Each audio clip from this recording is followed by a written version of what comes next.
Ram Ram. My self नवीन कुमार। और आज हम जो बात करने वाले हैं एक ऐसी कंपनी की बात करें जो कि फर्नीचर सेक्टर में अंदर में काम करती है और साथ में ही ये आज के दिन अपना काफ़ी बड़ा मार्केट शेयर, इस सेक्टर का काफ़ी बड़ा मार्केट शेयर होल्ड करती है और एक काफ़ी प्रीमियम लेवल के ऊपर इसके जो प्रोडक्ट्स हैं वो बिकते हैं। और आज हम जो बात करने वाले हैं इस स्टडी के अंदर में हम लोग टेक्निकल एनालिसिस और फंडामेंटल एनालिसिस दोनों करने वाले इस कंपनी के, और फ्यूचर में क्या प्रोस्पेक्ट्स इस कंपनी के रह सकते हैं, क्या प्रॉफिट्स हमें जनरेट करके दे सकती है, उसकी चर्चा करने की कोशिश करेंगे। Let's proceed with this. तो कंपनी का नाम है नीलकमल और पहले हम इसका चार्ट को देख लेते हैं, क्योंकि चार्ट पे हमें अगर बाइंग दिखाई देती है तो ही हम फिर फंडामेंटल एनालिसिस करते हैं। सो टेक्निकल बेसिस के ऊपर अगर हम लोग देखते हैं तो लॉन्ग टर्म का एक यहाँ पर काफ़ी अच्छा सपोर्ट और जो अपकमिंग ट्रेंड है, जो कि ऊपर की साइड में जाता हुआ एक ट्रेंड है, उस ट्रेंड का एक सपोर्ट लेते हुए स्टॉक अभी अभी रिसेंटली वापस ऊपर की तरफ में जाना स्टार्ट किया है।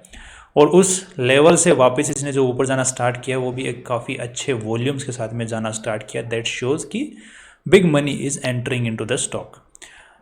नाउ ये तो टेक्निकल बेसिस के ऊपर। अब at the end of the video हम लेवल्स का भी बात करेंगे, किस लेवल के ऊपर हमें एवरेजिंग करना सही रहता है, उसकी भी हम चर्चा करेंगे।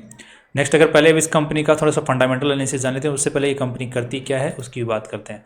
तो ये नीलकमल कंपनी का नाम है और ये फर्नीचर का काम करते हैं। नीलकमल हम लोग जानते हैं जैसे टेबल्स, जो हम प्लास्टिक की चेयर्स देखते हैं, प्लास्टिक की टेबल्स देखते हैं, उसमें नीलकमल एक काफ़ी प्रीमियम ब्रांड है जो कि दूसरी ब्रांड्स के जो प्रोडक्ट्स होते हैं उन उसके मुकाबले, जैसे सेलो भी एक ब्रांड है, तो उसी टाइप से ये भी एक इस सेक्टर का बहुत भारी ब्रांड है।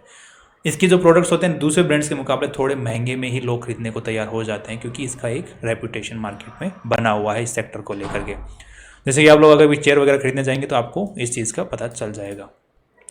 नेक्स्ट, अगर तो बेसिकली अगर देखा जाए तो ये एक मोल्डेड, जो कि प्लास्टिक को मोल्ड करके अलग अलग टाइप के फर्नीचर बनाने का काम ये करती है, और भी बहुत सारे जो फर्नीचर होते हैं वो भी बनाने का काम करती है। मोल्डिंग वाला फर्नीचर भी बनाती है, साथ में दूसरे टाइप के फर्नीचर भी बनाती है, राइट। तो ये हो गया कंपनी करती क्या है। अब इसके बाद में कंपनी का फ्यूचर रह सकता है कि नहीं रह सकता है, अगर हम ये चीज़ को देखते हैं तो कंपनी का फ्यूचर डेफिनेटली सस्टेनेबल लग रहा है लॉन्ग टर्म के अंदर में ही।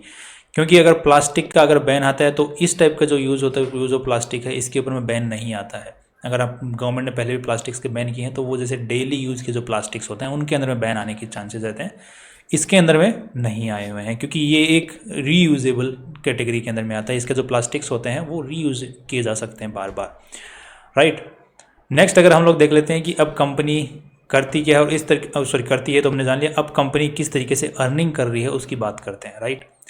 सो यहाँ पर अगर हम लोग प्रॉफिट्स की बात करते हैं तो प्रॉफिट्स अगर 2000 ईयरली प्रॉफिट्स में देखते हैं तो 2013-14 के आसपास में 17,000 करोड़, 1700 करोड़, फिर 1900 करोड़, फिर 1900 करोड़, एक इंक्रीजिंग ऑर्डर में कंपनी की सेल जो है बढ़ती जा रही है। और अभी रिसेंटली अगर देखा जाए तो कंपनी ने 3,000 करोड़ का रेवेन्यू जनरेट करना ईयरली चालू कर दिया है। दैट्स एंड 134 करोड़ का ईयरली जो है नेट प्रॉफिट कंपनी ने कमाया। Now again that's a very good trend, upward trend, not very good but it's still an upward trend. Company कमा रही है, स्टेबिलिटी के साथ में कमा रही है, स्टेबल चल रही है, दैट्स गुड।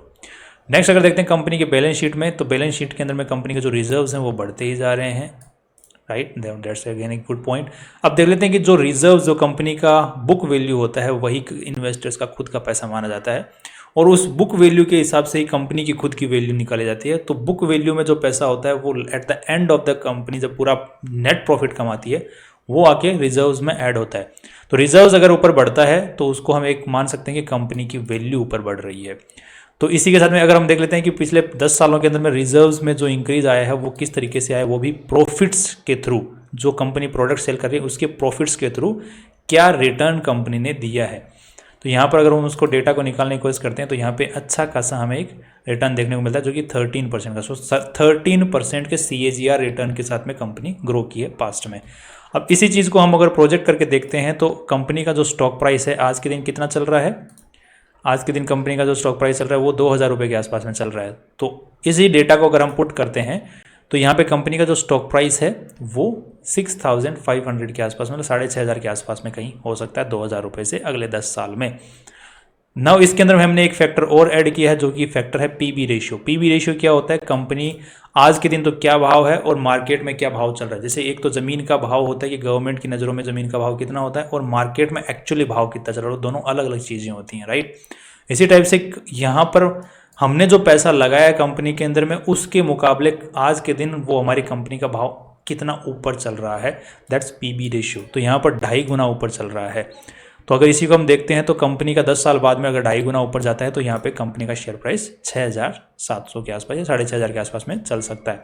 अब यहाँ पर कभी कभी ये भी हुआ है कि कंपनी का जो पीबी रेशियो है वो वेरी कर रहा है, ऊपर नीचे हो रहा है, क्योंकि उतार चढ़ाव स्टॉक मार्केट में चलता रहता है।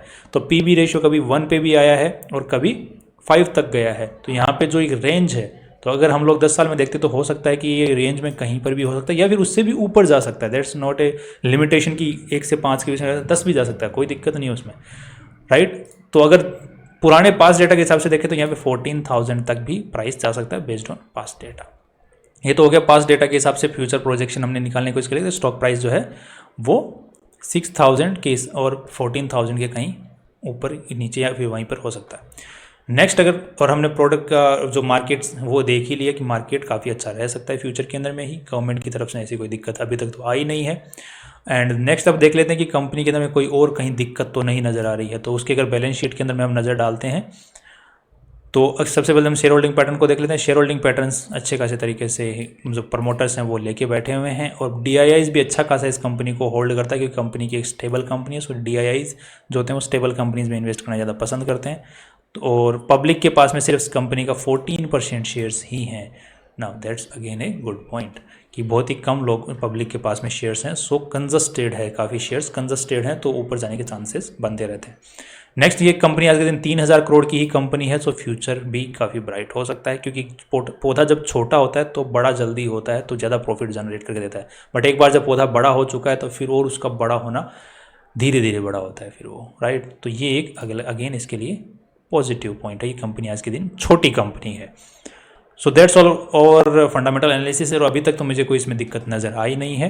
अब बात वापस चलते हैं टेक्निकल एनालिसिस की बेसिस पर, और हम जो बाइंग पॉइंट्स हैं उनको निकालने की कोशिश करते हैं, जो कि अगर कोई बाई ट्रेडिंग करना पसंद करता है तो उसको भी हम देख लेते हैं एक बार।